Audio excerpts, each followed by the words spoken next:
Hello, everyone. Welcome to this month's roundtable on sustainable food systems. I'm Prabhu Kaur, the host for today's roundtable. To start with, our current food systems are shaped by complex social, environmental, and economic factors, posing significant challenges. Food and agriculture contribute up to one third of global greenhouse gas emissions and 70% of freshwater withdrawals. They also drive deforestation and biodiversity loss. Alarmingly, around 931 million tons of food are wasted annually, while 45 million people in 43 countries face food insecurity due to conflicts, climate shocks, and inefficient supply chains. To address these urgent issues, we must transform our food systems to ensure access to affordable, nutritious, and healthy food for all by 2030. In line with the United Nations Sustainable Development Goals and the Paris Climate Agreement, this month we will explore innovative approaches to promote personal and planetary health through food. To start with, I'd like to call upon Devyans to tell us a little bit more about what implications does our current way of producing food have for the planet and for all of our health. Right. So I hope I'm audible. Anyway, Yeah, you so our food systems have been around for as long as human life, and they've been constantly evolving with the rise of new grains, crops, and methods of production. However, the present-day food system is immensely complex, as per said. It stretches from subsistence farming in rural villages to multinational food corporations, which dominate global markets. The rapid spread of urbanization, advanced processing technologies, and globalization has accelerated this evolution, and it has transformed the way food is produced, distributed, and consumed. And this brings us to the present day, where modernized food systems have given rise to several problems, some of which I'll be talking about today. Taking a broader look at the global food market, it is dominated by a small number of multinational conglomerates. This kind of oligopoly stifles competition and makes it nearly impossible for smaller scale businesses to break into the market. These giant corporations they control prices, and this is often to the detriment of consumers and small scale farmers. These farmers, many of whom lack access to genetically engineered seeds and advanced processing technology, are slowly being edged out of the market. This is even more true in developing countries where farmers rely on traditional farming methods and lack the resources to compete against industrial agricultural giants. Moreover, its environmental implications are just as alarming. As the global population continues to rise, it is estimated that by 2050, the world will need nearly 220% more water and 43% more cropland just to keep up with food demand. That's roughly an extra 219,000 people to feed every single day in 2050. To cope up with this, the agricultural industry is ramping up production in ways that are unsustainable. Fertilizers, pesticides, and large scale deforestation are used to boost output, contributing significantly to climate change. In fact, food production accounts for 20% of global greenhouse gas emissions, making it a major driver of global warming. These environmental strains are not limited to the ecosystem alone. They have severe social implications as well. For instance, families who have been traditional farmers for generations are forced off their land as large corporations move in. Their lands are often taken over not for community agriculture but for industrial scale production. And the result is an erosion of traditional farming practices and a breakdown of local economies that relied on these small scale farmers. Additionally, the system of mass production often leads to unethical practices in meat production. Many industrial meat producers, in a bid to outcompete their rivals, resort to practices that are essentially animal cruelty. Livestock are routinely force fed and pumped full of hormones and drugs to accelerate growth and improve product quality. But these methods they come at the cost of the animal's welfare and raise serious ethical and health concerns for customers. Now, the impacts of the system manifest differently in developed and developing countries. In developed nations such as the US, the problems are often found at the retail and consumption stages. The US, as I said, wastes nearly 40% of its food, and about 95% of discarded food ends up in landfills. When food rots in these landfills, it produces methane, a greenhouse gas, which is much more potent than carbon dioxide and worsens the climate crisis. Now, and developed countries also face the issue of overproduction with a focus on maximizing yields and profits, resulting in food surplus and waste. On the other hand, in developing countries, food loss is concentrated during the production and processing stages. Now, this is due to lack of access of advanced agricultural technologies, poor infrastructure, and inefficient supply chains. For example, in sub-Saharan Africa, 37% of food loss happens during or immediately after harvest, largely because of inadequate storage facilities. However, these countries fare better at the consumption stage as most food is consumed shortly after it's produced, which leaves little room for retail level waste. Thank you so much, Devyanj. I think you very aptly highlighted the environmental as well as the social implications of the current way we produce our food. And since we're not talking about something that's minor or really small, we're talking about the whole food system that has implications for the entire world. We obviously need to tackle these issues in different areas using different approaches, and one approach can certainly not fit all countries, like you also mentioned. So, first, let's break this down by defining a sustainable food system to start with. So, Meghna, could you please help us out in actually giving us a definition of what a sustainable food system actually is? Yeah, but before I answer your question, Prabhup, I really want to bring in a little bit of history, to clarify how the evolution happened. So basically, over the last 2 centuries, industrial capitalism and rapid urbanization, these actually shaped the concepts of food security and sustainability in advanced economies. So basically, they focused on increasing agricultural productivity through artificial fertilization and all. But what this led to was it created a tension between productivity and ecological imbalance. But as Devyansh mentioned, family farming resisted this centralization. Uh, so basically, it stood out as an exception. So in 2002, basically two concepts shaped the global food system. One is the concept of peak food, which basically means that the production of food is at its peak, and from that point on, it will decline. And this actually signaled the impending resource depletion and impact of climate change. So this in but another thing that I've noticed is that there's a lot of interconnectedness, with socio-cultural and environmental factors, because modern food systems arise from such interconnectedness, because the producers are dependent on the environment to produce such foods and stuff. So understanding these, I personally believe, are crucial to shape, and define the concepts of sustainable food system. So I actually found a paper that defined the concept of sustainable food system. So a sustainable food system, according to them, can be defined as one that provides healthy food to meet current food needs while maintaining healthy ecosystems that can also provide food for generations to come with minimal negative impact to the environment, and encourages local production, distribution infrastructures, makes nutritious food available and accessible and affordable to everybody, is humane and just, and protects farmers and other workers, including consumers and communities. Now this definition talks about it's quite comprehensive, but personally I believe that as much as this is very abstract and a utopian concept for me, I believe that because there is this one paper I found that says that by 2030 a significant portion of Indian households are expected to shift towards packaged foods, beverages, and also increase their higher fruit and vegetable consumption. And this you know added to the increasing population creates a lot of issue in the perspective of manufacturing these packaged foods as well.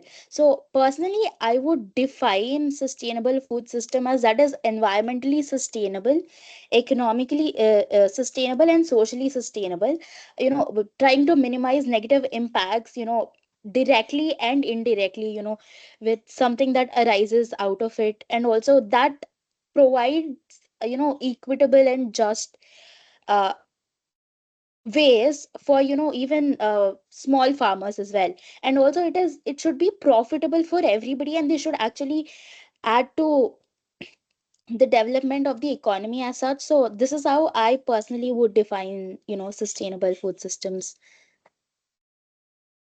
Perfect. I think obviously there can be many definitions out there, but the one that you covered, I think it touches upon the three main pillars, which is environment, society, and economy. And at the end of the day, those three are also sort of very interconnected to the to the actual definition of sustainable development. So I think, yeah, I think thank you so much for enlightening us with all of that, with your definition. Moving forward, in the recent years, we've seen a lot of extreme weather events that sort of test our abilities to produce food, right? And I think all of us would have seen it in the news that there's a flood somewhere, there's a drought somewhere, and all of that at the end of the day has implications for our food system.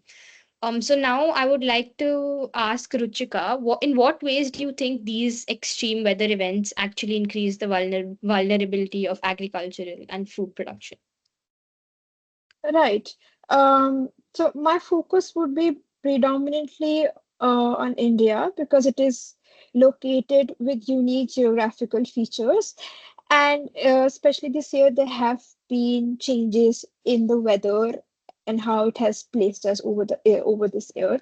So, starting with the regions like Punjab and Haryana, which contributes largely to the massive food production, have been facing critical groundwater depletion, given their increased demand for agriculture amidst the drought conditions that we see. This limits the option for cultivating crops, and agricultures are sort of moving from multi-crop system to a unilateral crop system where uh, they're only planting single crop, which leads to lessening of crop fertility and crop health, so which leads to more costly and sustainable means. Um, Second, Indian agriculture is highly dependent on monsoon rains, and during that period, there is a large dependency also on the agriculture workforce.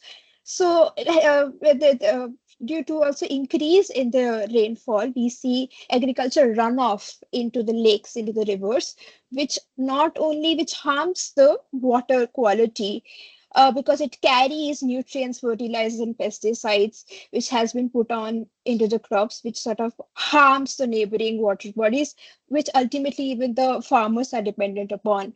So, and we also see, interestingly, I've also found that air pollution can also sort of damage crops and plants in general, because when plants sort of consumes the high level of ground oxygen or the carbon dioxide, it reduces their process of photosynthesis, it slowers their growth, and it increases their sensitivity to diseases, which also impacts our crops directly or indirectly as well.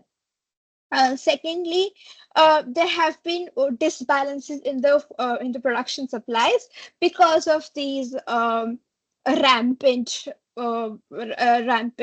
drought floods that we see around us, which has also led to a number of diseases. Secondly, it also sort of disrupts our food distribution system, because it blocks the roads because of floods, and it also leads to damage of our perishable products like vegetables and dairy, which leads to, again, insecurity and inconsistency in the supply and food security.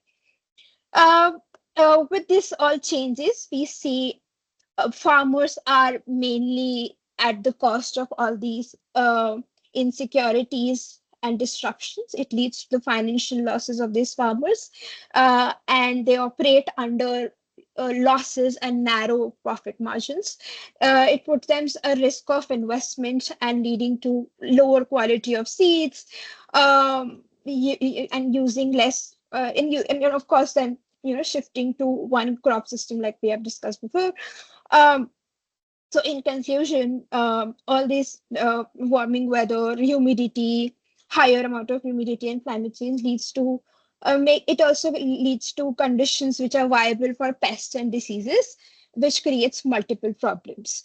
So declining in crops and higher carbon dioxide leads to not only the health of the crop, but also in the production level and how it is being distributed overall India. Yeah. Thank you so much, Ruchika. I think all of the issues that you've mentioned, they absolutely have implications for all of us. Our the way we eat and the way society actually consumes food, right? But it will be particularly interesting to look at how they have implications for corporations, particularly in the food and beverage sector, because they also play a huge role in what is on our plate today. So I would like to call upon Aditi if you could brief us a little bit about how the corporations in the food and beverage sector are actually, facing challenges due to these circumstances. Thank you for the question.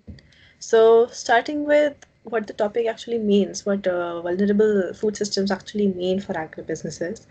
Equitable and sustainable food systems are tightly interdependent with our planet's and its people's survival. Currently, our global food systems are dominated by large agribusinesses. They blatantly exploit and extract natural resources, and I don't mean this only in a negative way, degrading environmental reserves, and also play a role in contributing to social injustice. The first challenge affecting agribusinesses is sustainability and corporate social responsibility, as these are placed on them by governments, investors, and consumers. One such framework on sustainable development is the donut model of economics, which conceptualizes adherence to the ecological ceiling, which means that activities should not cause extreme weather changes, climate change, pollution, biodiversity loss, and second is the adherence to the social foundation. Both of these must not be affected in the ease of doing business. However, you see businesses are unable to conform. Of course, it is also pertinent to mention that all the blame should not lie on businesses. It is just that they are insufficiently incentivized to pursue other objectives that do not directly correlate to their economic and financial gains. A few ways of mandatory participation are through laws and regulations, which is quite often viewed as another hurdle and an obligation to maneuver past.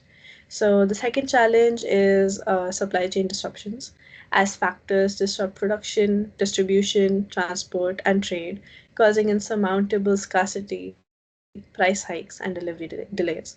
So, raw materials, sourcing problems are increasing input costs due to fertilizer and energy shortage post the start of the Russia-Ukraine war, and businesses, specifically food and beverage, rely on agriculture and food production. Hence, they find their profit margins are under pressure due to fluctuating food prices. An example that perfectly fits my arguments is McDonald's potatoes, so McDonald's, out of an effort to source locally and cheaper raw materials, um, buy potatoes from local farmers. However, the farmers are you find them spraying heavy pesticides to avoid dark spots, pests, spoiling, and pass the potatoes through McDonald's quality check. However, these pesticides are extremely dangerous. They are extremely harmful to humans. They damage livestock and crops and disrupt local ecosystems. So, taking cognizance of international pressure, McDonald's pledged to reduce their usage. However, you can see that in recent years, consumer preference over sanitization and food safety regulations have heightened transportation costs, initial investments due to concerns over contamination, disease outbreaks, causing businesses to navigate around another hindrance. Moreover, sustainability and woke culture to have contributed to the rise in ethical and sustainable practices. The businesses are increasingly finding themselves obligated and looking for better innovation. They are looking for plastic alternatives, plastic free, plant based, and locally sourced alternatives. I would also like to address the opposite, which is the contribution of MNCs to vulnerability in food systems. So, agribusinesses privilege profit over people and the planet in a never ending cycle of overproduction.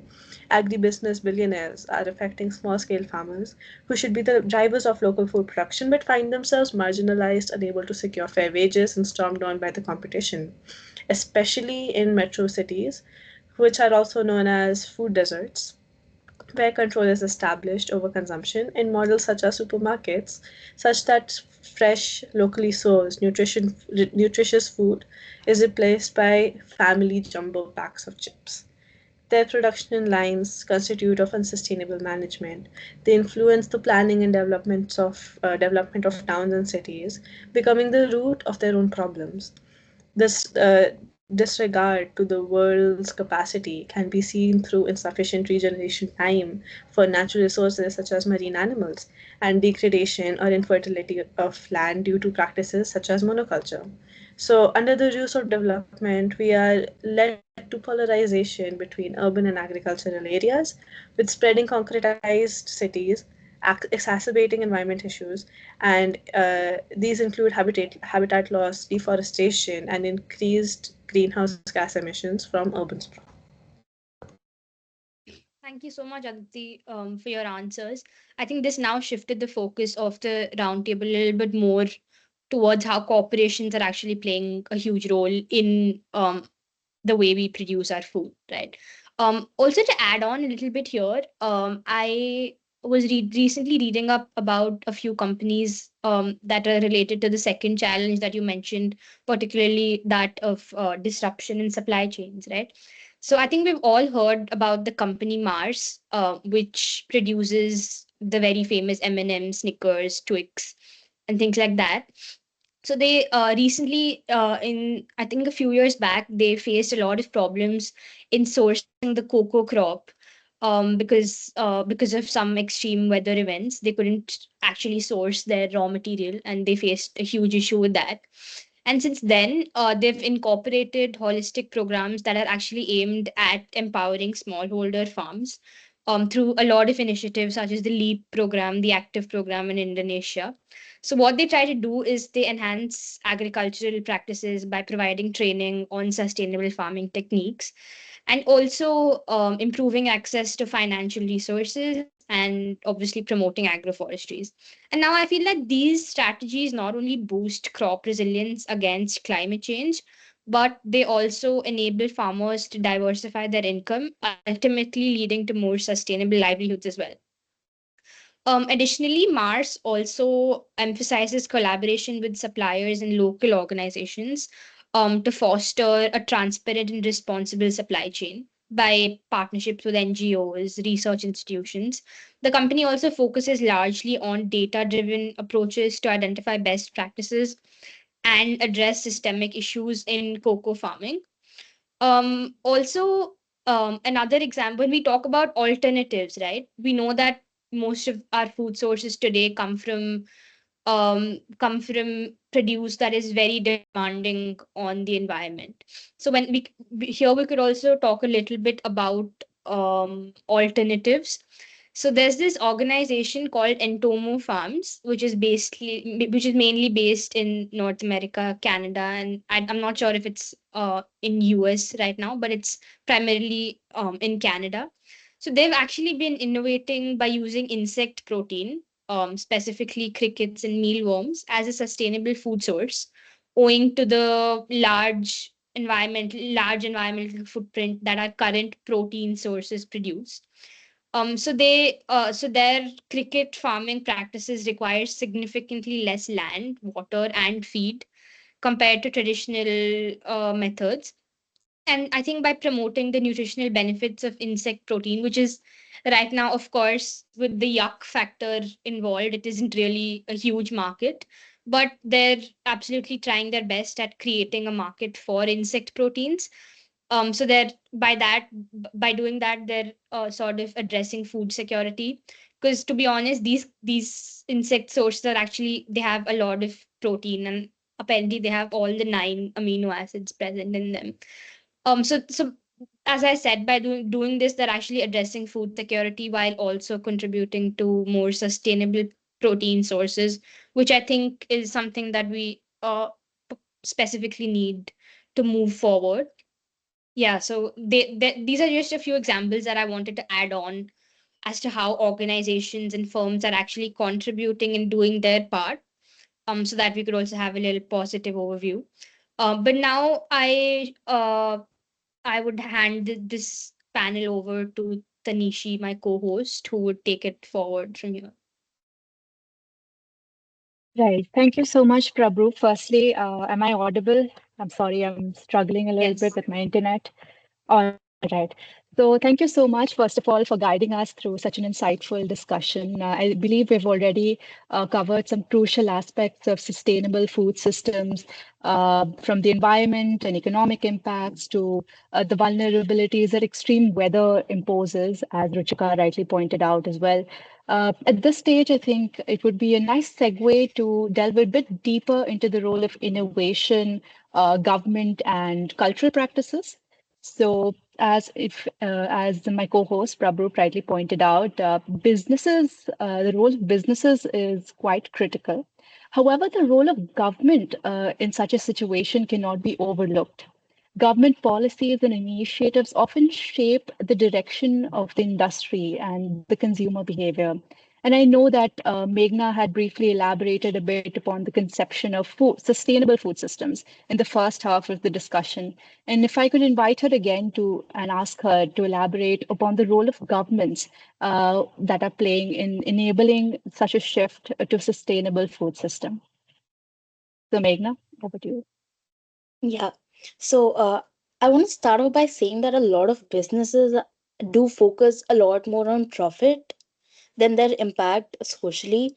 So, as Prabhu mentioned, mass collaborating with the local businesses, I think that would, you know, that is one of my first roles, the steps that a government could take to, transform the current food system into a more sustainable one is to,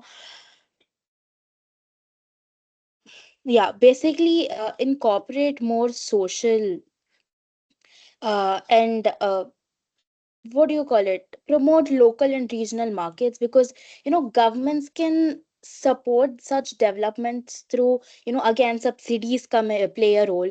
It connects the small producers to the local consumers. It actually covers all the three main concepts that I think I've mentioned in my when I was talking about, the definition of sustainable food systems, such as social, economic, and environmental as well.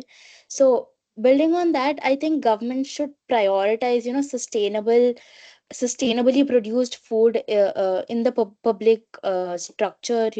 This can actually create a market for sustainably produced goods and encourage, adoption of sustainable practices.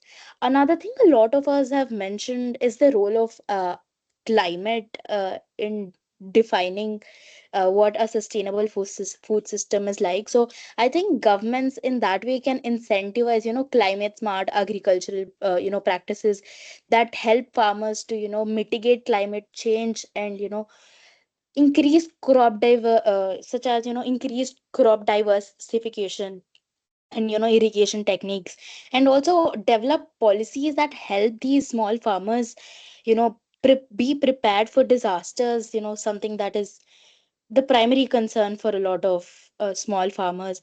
I think in along the lines, it should also encourage sustainable packaging, considering this shift towards packaged food materials. It should promote, sustainable food packaging, promote compostable materials and reusable containers, and also have policies that prevent food wastage, because every little step matters in this big picture of, having sustainable food system.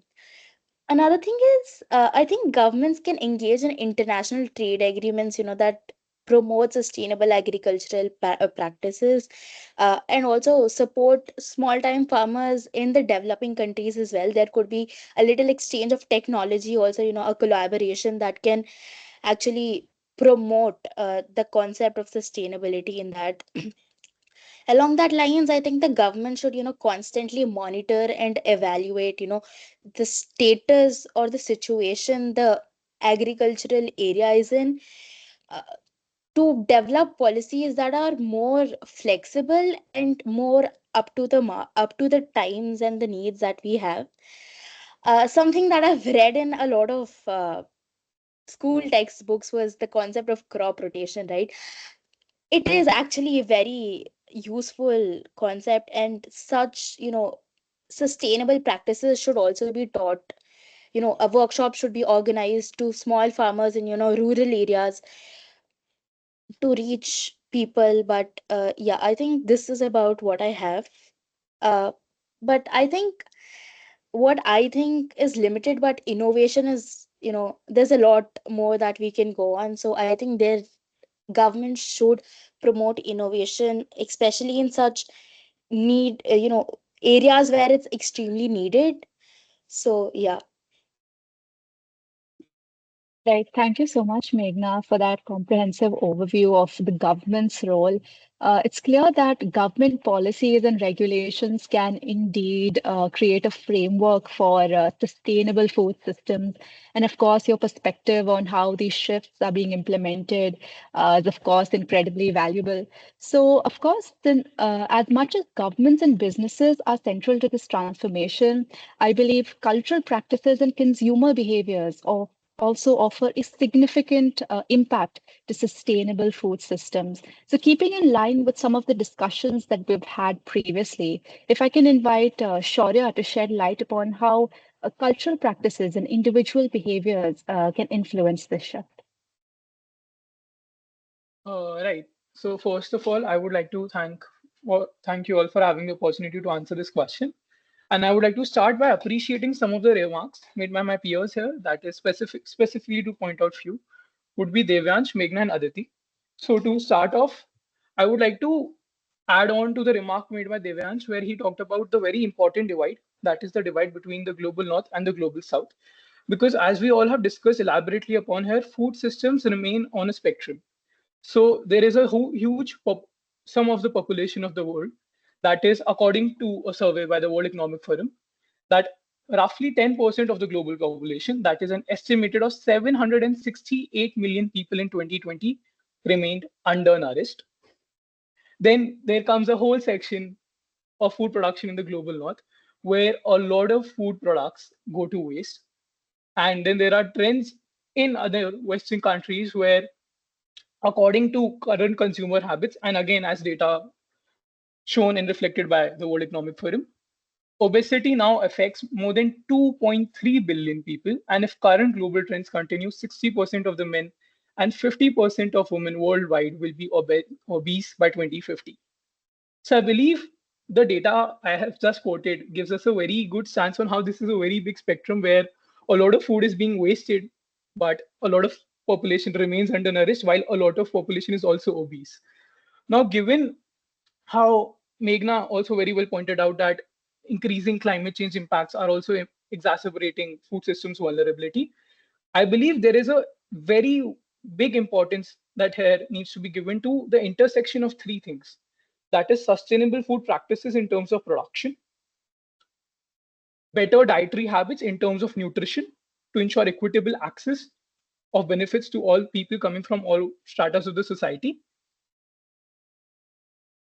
And thirdly, again, health, because to balance the effects out. So here, diving on this, I would like to share some more research that has found that diets rich in whole, diverse, and minimally processed food have shown to lower the chances of diseases within individuals. And transitioning to plant-rich diets can also lead to an annual reduction in carbon emissions of 2.6 gigatons, which is roughly equivalent to removing the emissions generated by over twice the amount of cars in North America today. And this data was collected and reflected of 2022. So again, as the impacts of climate change and poor human health over in communities, consumers increasingly cite healthy eating as a top priority. Research also shows that a growing affinity for nutrition is there, with 71% of the consumers wanting to do more to stay healthy in the future, and 48% committed to spending more on their health wellness. Dietary choice, therefore, remains an untapped strategy to accelerate positive environmental outcomes. Now, as I dive on these, I would like to talk about maybe beneficial in the same. As again, we have seen there has been a great increase in the number of social media trends and plant-based businesses coming up, where they're talking about plant-based proteins such as hemp protein, which is currently on the rise in India, and other such practices. So, for example, when we talk about importance of cultural traditions here, cultural heritage becomes much more important, as many cultures have dietary practices that prioritize local, seasonal, and traditional cuisines. Now, these traditional cuisines in a lot of cultures are essentially involve a lot of plant-based ingredients that reduce reliance on resource-intensive animal products that we need to, again, increase carbon emissions. Secondly, social norms. Cultural attitude towards food wastage can significantly affect consumption behaviors.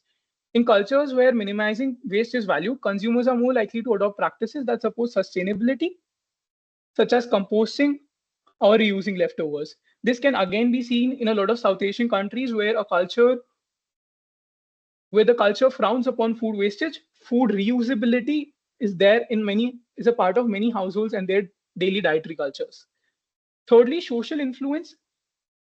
There is a trend of social networks and again, as I said, influence in the society. When a lot of your peers, for example, if I'm in a network and I interact with 7 people daily, then if 3 out of those 7 people and 4 out of those 7 people start adopting better dietary practices and start focusing on more sustainable products and start buying from those products, I, as another consumer, become more likely to follow the same brands that are giving me sustainable products and follow the same dietary practices. So cultural tools remain very much important here because they tend to mobilize these changes within the community, hence really accelerating the speed with which the changes can be brought to the society in the first place. Certain examples of some social media trends that I would also like to give here is, first example, the trend of Veg-January. So Veg-January is a trend that talks about trying to adopt a vegan diet for the month of January, where a lot of people on social media come forward, they share their own vegan recipes, they share their own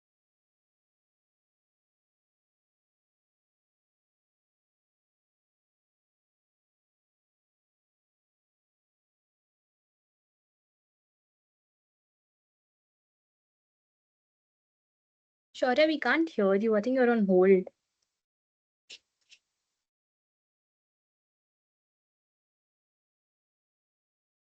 Yeah, you're not audible. I think try rejoining once. You could continue then because you're not audible right now.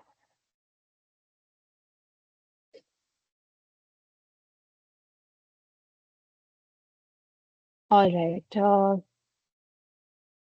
We could just wait for him for a while. So I think so far the discussion is going pretty well. Prabhup, do you want to I add think on? it is. Yeah, it's going on really well. I think, but one basic thing that we forgot to mention is very it's very something that a lot of people forget to talk about is the basic difference between food loss and food waste, right? So when you're talking about food waste, it's actually the waste that comes out that is on a consumer or a retailer level. And food loss, again, on the other hand, is when that occurs in the supply chain, for example, transportation, logistics, and things like that. So, like Meghna also previously mentioned, I think I wanted to add this at the end of the discussion as well. And now, since we're waiting for Shora, I think it would. I thought it would have been a perfect time to add on. Um, so yeah, when we're talking about food waste and food loss, it becomes necessary that food loss actually occurs in a lot of developing countries, and food waste occurs in a lot of countries like the developed countries. Um, Shaurya, I think we have you back. Can you unmute and try to speak so we can tell you if we can hear you or not? You're not audible. Yeah, I don't think he's audible. That's all right. So I think you've covered most of the points that you wanted to cover. So I think, unfortunately, we would have to move on because of time constraints. But thank you so much, Shaurya, for that comprehensive analysis. Your points about awareness and education really emphasize on how essential it is to involve individuals in this journey towards a more sustainable food system. Like everyone, in fact, rightly pointed out. And in fact, at this point of time, like Prabhu was also mentioning, if I were to share some of my thoughts on this, just to sort of wrap up this discussion, I think primarily as individuals, we have tremendous opportunity to influence sustainable food systems through our everyday actions. One of the simplest yet most impactful actions we could take is reducing food waste. Globally, around the world, one third of all food that is produced is either lost or wasted. Like I think someone mentioned this as well. But planning our meals better, using leftovers creatively, and storing food properly can minimize this waste at a micro household level. Another significant step is to support sustainable agriculture by choosing locally grown, seasonal, and organic produce. Now, this not only reduces carbon footprint associated with transportation, but also promotes biodiversity and healthier ecosystems. Similarly, shifting towards a more plant-based diet, like Shaurya was saying, the month of January. So even partially, so to speak, you don't have to completely shift, can significantly reduce environmental strain caused by industrial livestock farming. Now, supporting businesses that prioritize sustainability in their supply chains, being mindful of certifications like fair trade agreements or the Rainforest Alliance can also push the market into a more ethical direction. So, of course, all of the above are things we could do on a more micro level as individuals. If I were to expand this purview more in the larger advocacy realm, we can use our voices to support policies that promote sustainable farming, reduce food waste, and ensure equitable access to nutritious food. Whether by engaging with local government initiatives, joining community support agriculture, or even participating in urban farming for that matter, we can take all tangible steps towards a more resilient and equitable food system. Point being that while we talk about macro governmental or business frameworks, it's important to never forget that it is us at the end of the day who are drivers of this change first and foremost. So, on that note, I would like to close this discussion. But before that, does anyone have any final comments that they would like to make? Now's the time. If I could go ahead. So, sure, go ahead. And in fact, even Shaurya, if his mic is audible, could perhaps complete his point. All right. Well, quickly glimpsing at the several arguments that were put forward here today. Food systems are the networks needed to produce and transform food and ensure it reaches all consumers, improving the performance and resilience of global food systems and their ability to cater for all who rely on them will be key to achieving zero hunger. What truly makes food systems vulnerable are conflicts, pandemics, climate change, and instability, which wrecks land, agriculture, and infrastructure. It brings down food production and distribution, severely disrupts markets, and drives up prices. However, this instability is not merely on affordability and availability. It transcends through to societies, livelihoods, fragile ecosystems, and causes food insecurity. Food systems have to be seen on a global level, but we are also aware that they ultimately happen on a local level. That's why we must deeply encourage sustainable local production and consumption. Food systems are entire supply chains and interlinkages where responsibility lies not only in the hands of those who harvest and the government, but also those who process, trade, and eat the food. We must focus on sustainability and sufficiency without exceeding the environment's carrying capacity of the planet. Thank you. That was wonderful. Shaurya, would you want to go ahead? Yes, so if I can just continue where I left off and add on to my points. Hopefully, I'm audible now. So Yes, you're again, audible. one more trend that I would have loved to highlight was the farm to table trend. So one very beautiful feature of social media and digital trends in general, as it gives everyone an opportunity to voice themselves. So social media has led to a trend where even the farmers and the production of farming, like the farming process that goes behind the products, can be brought forward to screens and attention to the consumers. So even if they did not have the privilege of being educated in a different manner and different mechanisms, and for sustainable education to be incorporated in their curricula in school or higher education, these social media trends can actually act as an educationary or in an informatory tool, as it brings the process right in front of them and then makes the consumers reevaluate their own preferences and then drive further consumer trends that can force business corporations to evaluate their own product portfolios and focus on a more nutrition based production model and tap into diet like nutritious diet specific food and product models that can again lead to very great economic benefits. So farm to table was another such social media trend that really accelerated such change.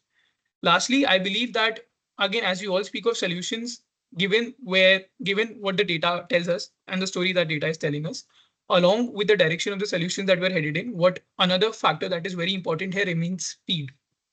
And I think this speed can only be achieved by the mobilization that is offered by social and cultural trends for that follow up on any technological innovation so that the benefits of that technological innovation are disseminated equally within people.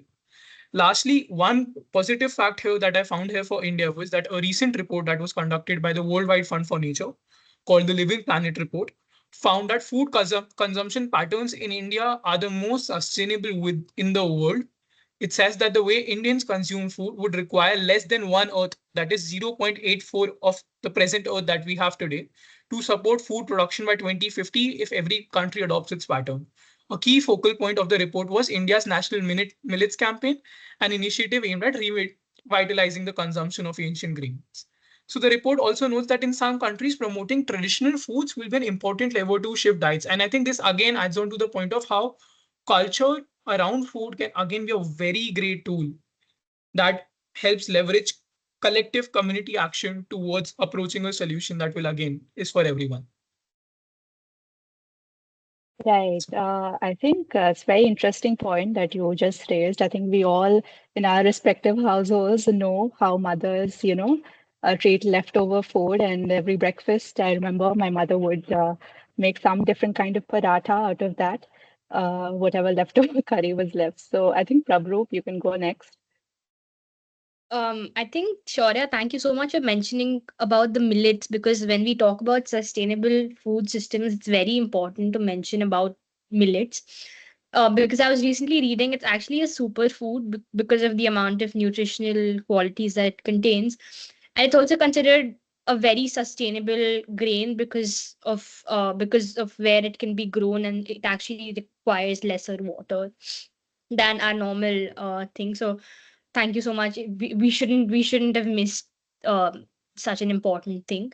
Also, moving forward, I wanted to add two more things. One is about the creative leftovers that Tanishi mentioned at the end. So I believe there's this one app that actually you can take a picture of your fridge or something, and like it actually gives you creative things that you could make out of the leftovers in your fridge, right? So I think that could be a very good like call to action for those who are actually listening to our roundtable. So exactly things like that. And also another thing that I wanted to add is that in the United States, they one very big like contributor to food waste is actually the labels on the packets of packaged food, right? So a lot of these times these expiry dates on the labels are not mentioned clearly, so the confusion that this food is expired and I have to throw it away, that actually causes a lot of waste. So I think the government, as Meghna was also saying, we were talking about the government for a brief period of time. So I think government also comes in here, uh, where we have to talk about labeling and things like audits and checks that the government can actually do, so that what at the end of the day what comes to our on our plate is actually good for us. And to end with, I would like to refer to this one TED talk by a very notable person, which was actually called "Poison on Our Plate." So like being very like to the point, it actually means that today most of the things that are on our plate are actually not food, but they're poison. So at the end of the day, corporations, governments, and everyone should actually work towards refining what comes on our plate, because it will have implications for us. And when it has implications for us, it'll obviously have implications for the coming generation. So I think to save ourselves and to save our coming generations, we must actually focus on what we're eating. Yeah. Right. Thank you so much to my co-moderator, of course, and all the speakers for your invaluable insights. Let's in fact take these insights forward and continue our conversation, this conversation in our communities and organizations to contribute to a more sustainable food system. So thank you so much. Thank you all.